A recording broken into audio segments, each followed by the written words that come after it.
दोस्तों, क्या वो सीज फायर खत्म हो गया जो सीज फायर ईरान और इजराइल के बीच था? यह बात मैं इसलिए कह रहा हूं क्योंकि एक नहीं, दो नहीं, कई अलग अलग मोर्चों पर इजराइल ने हमले करने शुरू कर दिए हैं। मैं गजा से लेकर लेबनान तक की चीजें दिखाऊंगा। मैं वेस्ट बैंक की तस्वीरें भी दिखाने जा रहा हूं, कैसे वेस्ट बैंक में इजराइल की तरफ से फिलिस्तीनियों के साथ किया जा रहा है। गजा में बड़े ताबड़तोड़ हमले किए जा रहे हैं, कैसे उन तक सुविधा ना पहुंच पाए, जो खाना आया हुआ वो ना पहुंच पाए, उसे रोकने के लिए फायरिंग कर दी जा रही है। तो इन्हीं सब के बीच एक बड़ी खबर ईरान से निकल कर आई है। ईरान में इजराइल का एक प्लेन लैंड हुआ, प्लेन नहीं, फाइटर जेट। यह बिल्कुल बड़ी खबर आपको बता रहा हूं। और उसके थोड़ी देर बाद एक खबर निकल कर आई, एक बड़ा धमाका ईरान में हो गया है। तो क्या ईरान और इजराइल का सीज फायर खत्म? क्या ईरान अगले 24 घंटे के भीतर इजराइल पर बड़ा अटैक करने जा रहा है? एक एक खबर को दिखाने जा रहा हूं। नमस्कार, मैं हूं प्रज्वल गौतम और आप देख रहे हैं टाइम्स एक्सप्रेस। पहले ये खबर देखिए। वैसे तो ये ईरान इंटरनेशनल इंग्लिश की खबर है। ये वही ट्विटर हैंडल है जिसके लिए दावा किया गया ईरान की तरफ से कि ये इसको इजराइल फंडेड करता है, लेकिन इसने जो दावा किया वो वाकई बहुत सनसनीखेज है। जब इसने दावा किया उसके थोड़ी देर बाद एक खबर आई ईरान से कि वहां धमाका हुआ है। इसे कड़ियां जोड़िएगा, क्या खबर है। An Israeli air force F-15 fighter jet were nearly forced to make an emergency landing in Tehran during a deep penetration strike mission in Iran after suffering a critical mid air fuel malfunction, Israel's N12 news reported on Saturday. यानी Israel के N12 नाम की news channel ने बताया एक Israeli air force का F-15 fighter jet, ये fighter jet जो है ये अचानक से, देखिए बताया जाता है बिल्कुल ईरान में जो रूसी राजधानी तेहरान, वहां पर मजबूरन लैंड होने की कगार पर पहुंचा। लैंड हुआ नहीं है, लेकिन दावा किया गया लैंड होने वाला था। लैंड इसलिए होने वाला था क्योंकि दावा तब यह था कि इसमें फ्यूल खत्म हो गया है और फ्यूल खत्म होने की वजह से इसे तेहरान में लैंडिंग के लिए रुकना पड़ा।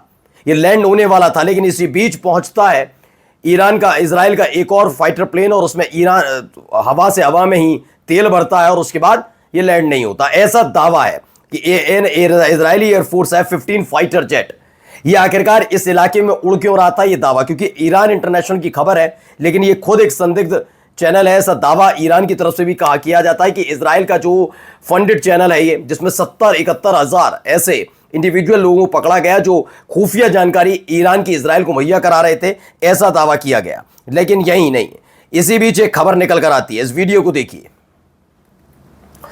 तो ये वीडियो कहां, कैसे, कब निकली है, जरा मैं आपको बताता चल रहा हूं। देखिए, ये इसमें आप काला धुआं उठते हुए देख रहे होंगे।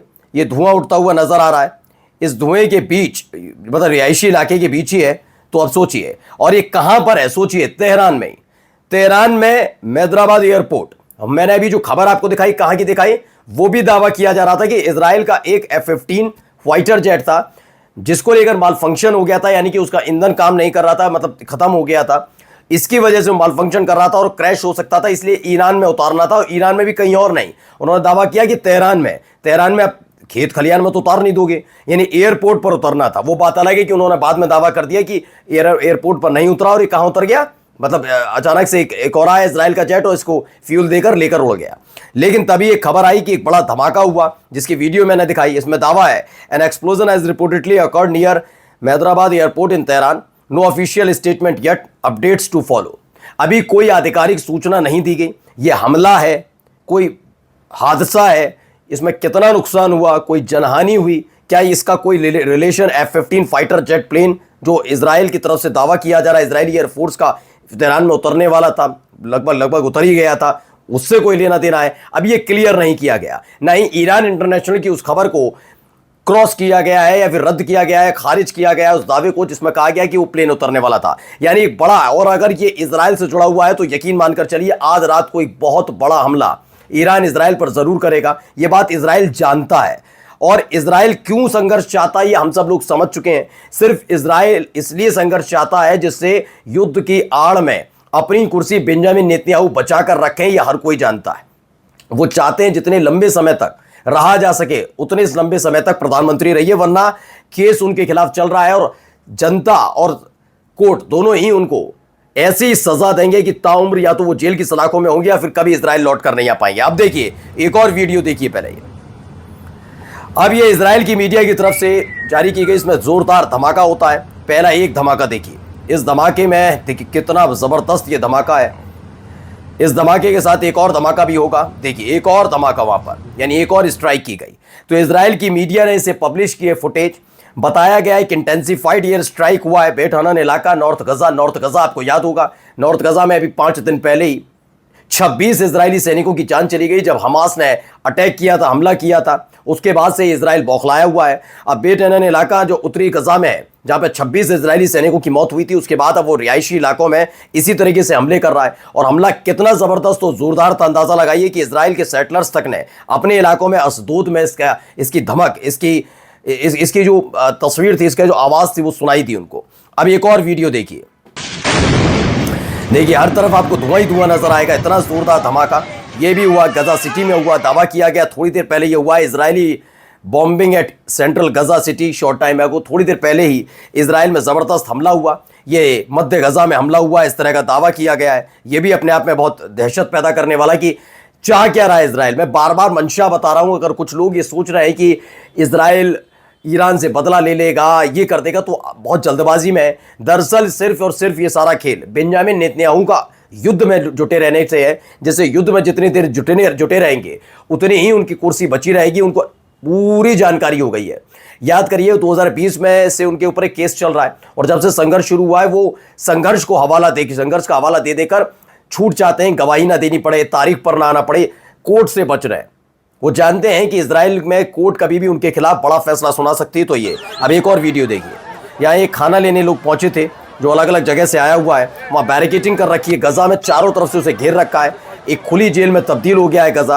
अब वहाँ जो खड़ा हुआ व्यक्ति है वो गोली चला देता है। देखिए वीडियो, देखिए गोली मारी देता है वो, कोई फर्क नहीं पड़ रहा। फिलिस्तीनियों की जान से इन इजरायली सैनिकों को कोई फर्क नहीं पड़ता। अब आपने देख लिया। भाई एक और देखिए, ये बेतहाशा भीड़ वहां पर।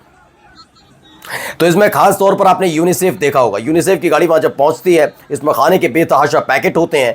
जैसे ही एक गाड़ी वहां पर पहुंचती, कोई गाड़ियां पहुंचने नहीं दी जा रही, अगर समुचित रूप से गाड़ियां जाती रहे तो ये भीड़ इकट्ठी ना हो। लेकिन इतनी भीड़ इसलिए कोई भूखे हैं, अचानक से गाड़ी पहुंचती है तो वहाँ पैकेट छीनने की वजह से कहा जाता 34 लोग मारे गए, 160 से ज़्यादा लोग घायल हुए हैं। ये ऐसे वक्त में हुए जब लगातार एड का, यानी कि जो सहायता पहुंचाई जा रही है, उसका डिस्ट्रीब्यूशन चल रहा था। उस वक्त की ये वीडियो निकल कर आ रही है कि कैसे हालात पैदा कर दिए गए गजा के अंदर। अब आइए वेस्ट बैंक लेकर चलता हूं। एक मस्जिद पर हमला हुआ, ये मस्जिद के अंदर की तस्वीर है।